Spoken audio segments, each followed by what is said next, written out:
Hey guys, the Ace, and welcome back to another episode of Random Things. So, remember a while ago when I made the first episode of this series talking about the worst test I've ever took? Well, I still stand by it. It is still the worst test I've ever took. But today I want to talk about the SAT's somewhat related cousin, AP testing. Now, is it as bad as the SAT? No, it isn't.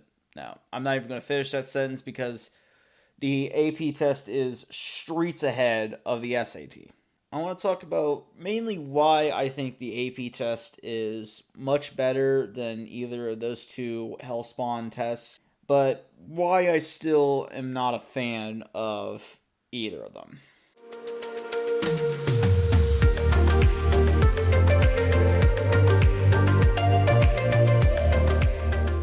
So, very briefly, I want to more or less talk about both types of tests, the ACT, SAT, and then the AP test. I'm going to more or less categorize them and kind of compare and contrast them for a moment. So, the ACT and SAT are both college aptitude tests. One of them is called the Scholastic Aptitude Test, the SAT. Now, what these two tests are supposed to do is they're supposed to measure your college preparedness. Very basically, that's what the ACT and SAT do. Now, on the other hand, you have the AP test. Very basically, the AP test is when you take an AP course, let's say AP chemistry. So you spend all high school just taking the advanced placement class. They're kind of like the highest level, and most high schools have these type of classes where it's basically kind of college level, but it's still in a high school setting, and you kind of go at a high school pace. Then at the very end of the year, you take the AP chemistry test. And then, depending on how well you do on that test, translates into whether or not you get college credit for the course. I'm just using chemistry as an example. So that's a little bit of what those two tests are. Now, I want to talk about what is supposed to be the main difference between them, even though one of them really isn't a difference between them, even though it claims to be, but let's move on from that. Here's the main difference between the two that is what is claimed. The ACT and SAT are both aptitude tests, meaning they're going to predict how well you'll do in the future. While the AP test is a just general knowledge test. Now, I say this is a claimed difference because in reality, the ACT and SAT are both knowledge tests masquerading as an aptitude test, but they're still both general knowledge. But here's the difference. The AP test doesn't lie on what it is. It doesn't pretend to be some magical test that'll tell you how well a student will do in college. No, it's basically a general test of how much chemistry or how much history or how much language arts does this person know. Versus the ACT or SAT saying, oh, this person will do very well or very poorly in college. So that's the main quoted difference between the two. And that is kind of why I like the AP test more. It is much more specific on a specific subject. And it doesn't pretend to be something that it's not. It doesn't pretend to be some type of aptitude test. No, it's just an honest to God test of knowledge on a subject. You take the AP bio test, you're going to get biology questions. You take AP US history, you're going to get US history questions. It's what it says on the tin. There is no ambiguity or anything.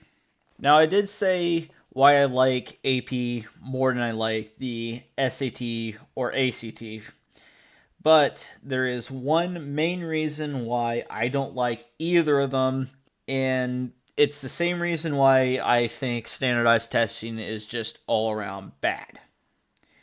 It is the simple fact one test is used to determine how well a student has done in a course or how they will do in the future.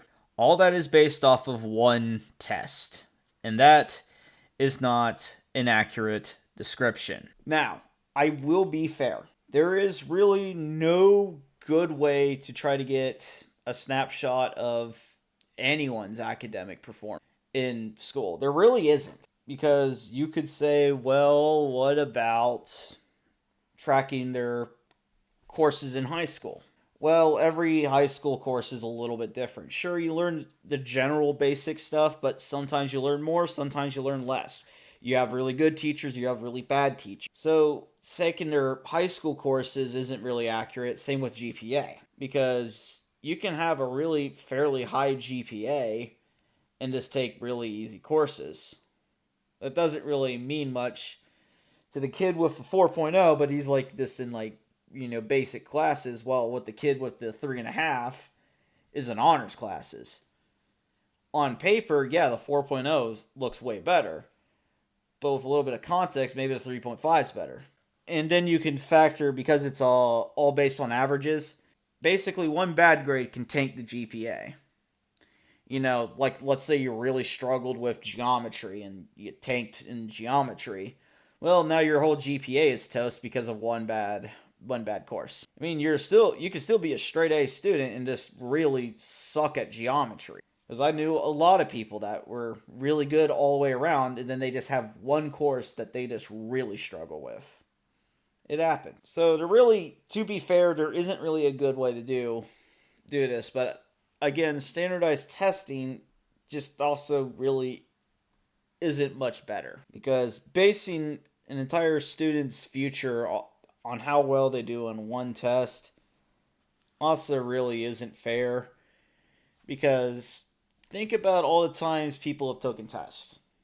I know I've taken tests completely ill in high school, and when I was in college, I took a couple tests completely drunk. Were those really accurate representations of my abilities? No. I was feeling sick, or I was either completely drunk or completely hungover. My mental abilities were really handicapped there.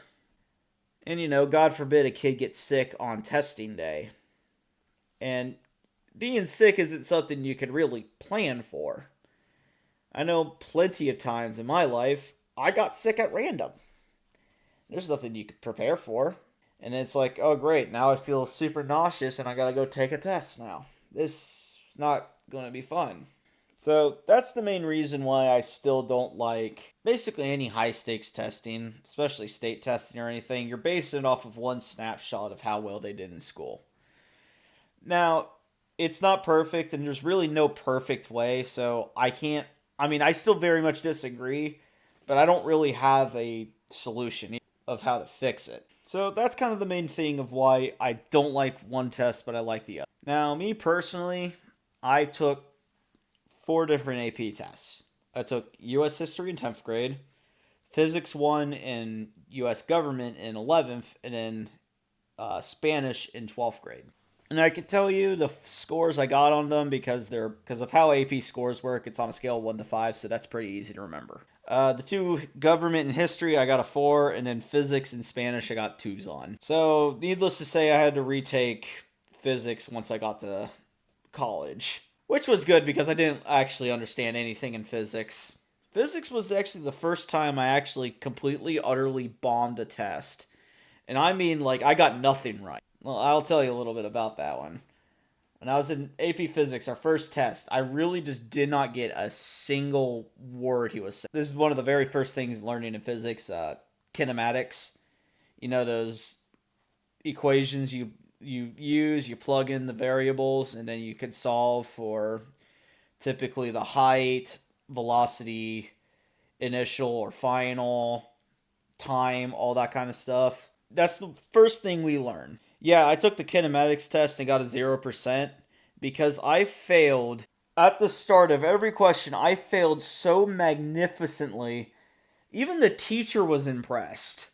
I couldn't even get anything started correctly. And no, I wasn't trying to fail miserably. I really was actually trying to do this. But because I failed so badly at the start, you couldn't award me points. Like sometimes with long problems, you could get some credit for this. You got the wrong answer, but you can get some credit for showing your work. Well, when all the work is just completely incorrect, you can't really give them points there. So that was the first time I failed, and the teacher let me redo it because It was very clear that I had no idea what I was doing. And it wasn't like I was falling asleep in class and I deserved a 0. No, I was actually trying. But I just was really, really awful at it. So he gave me another shot, and to be fair, I did much better this time around. I mean, I still got like a C on it because I still didn't really get it, but yeah, that's better than a 0%. Sorry, I have that funny story to tell. Physics was just the fucking downfall of my entire junior year of high school. Personally speaking, I took the test, and the 2 history tests, I actually knew a lot of history and government and how that works. So the tests themselves weren't hard, but the US history one I think was the most brutal because it was a shitload of writing. For the US history test, there was multiple choice and then short answer. And then we took like a 15-minute break, and then we had to come back and do 2 essays. We had 80 minutes. We had to do a document-based question and then a long essay question. You were supposed to spend about 35 minutes on the long essay and then 45 minutes on the DBQ. You practically had to write 2 essays in about 80 minutes. And boy, was my hand cramped after that one. Like, I could barely move it afterwards. Now, because I was a decent writer, I actually wrote pretty well on those questions and answered them. And, well, I did well enough on the test to get a 4. Same with the government, but the government one was way easier because it was half multiple choice and then like 5 short answers. And with the short answers, they give you like 7 short answers, and you have to answer 5. For the U.S. history, I think it was 2. It gives you 4, and you had to answer 2. You actually got choice in how you actually wanted to answer these questions. And then now for the other 2 that I completely failed, physics. Yeah, there was no saving me in physics. If I got a 0% on the very first fucking test, I knew the AP test was not going to be good. So I took it, and the teacher also gets to see the tests as well. And he also was not very happy with this AP test. Mainly because, especially the writing section, the multiple choice was, well, it's multiple choice. There was about a 25% chance of just randomly guessing the answer.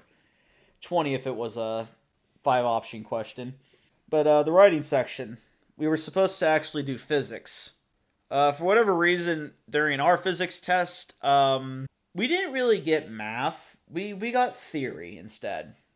Like, instead of actually getting some numbers and stuff, kind of having to like a written question where you have to like calculate, solve the problem and all that, like an actual physics problem. It was like more theoretical, or your explanation of why it would happen this way. As my science teacher said, that's like making a math test without putting the numbers in, or a reading test without a passage. Something's very wrong here. So you'd think, because I suck at math and I suck at physics, that this would be helpful, right? No, not at all. No, I still bombed horribly. Now, my friend that sat next to me in class, he did very, very well. I think he got a 5 on this thing because he was really good at math and he enjoyed physics. I remember we went over some questions that we were uncertain of. My friend was answering all of them, and I was looking at this shit like, what the fuck are you talking about? Like, none of this makes sense. So yeah, that's my experience with AP tests. The AP Spanish test, yeah, that one was just a disaster because I could read and write decently in Spanish, but when it came to actually speaking and listening in Spanish, no. That was a fatal flaw, and I've gotten a little bit better with Spanish. I mean, with the random videos where I'm sitting down and talking and swearing in Spanish. And I do manage to help some people who can't speak English well enough but can speak Spanish. I can help translate for them and explain some things in Spanish. Still not very well, but enough to where they can better understand what I'm trying to say. Like, hey, you shouldn't do that there, or you can't do this or that. At least I try. At least I try to help them. Now, there was a reason why I did talk a bit about the tests themselves and how they're formatted, and it is for one reason. I think these type of tests are fairly formatted because it actually gives you the option to actually write out and explain and show your work and ideas. That is something that the ACT and SAT can't do. Now, I know the ACT has a writing portion, but I never took the writing portion because why bother? Now, the SAT doesn't even have a writing portion, so this argument is completely null and void. But that is, to be fair, another reason why I think these two tests are better than the ACT and SAT, is that the way that they're structured, especially like the history test, being a predominantly writing, you can show a better image of how you are. Instead of just seeing, okay, can this person answer questions correctly out of a choice of multiple, it's, all right, can this person express their ideas, which is kind of part of history and social studies to begin with, which is more reason why I think the AP tests are much better than the ACT and SAT. However, again, basing everything only on one test, I still don't completely agree with. So, yeah, guys, that was my experience with AP testing. Sorry this video was more kind of half anecdotal and half reasoning with it, but I still didn't really care for AP testing. But I still hold it in much higher regards than I do ever will for the ACT or SAT. So anyways, guys, I hope you enjoyed this another installment into Random Things. This is just another series that I will just more or less, quote, randomly update whenever I feel kind of like sharing some random things that I thought about and can talk about. So yeah, guys, I hope you enjoyed. If you did, leave a like, and I'll see you in another episode. See ya.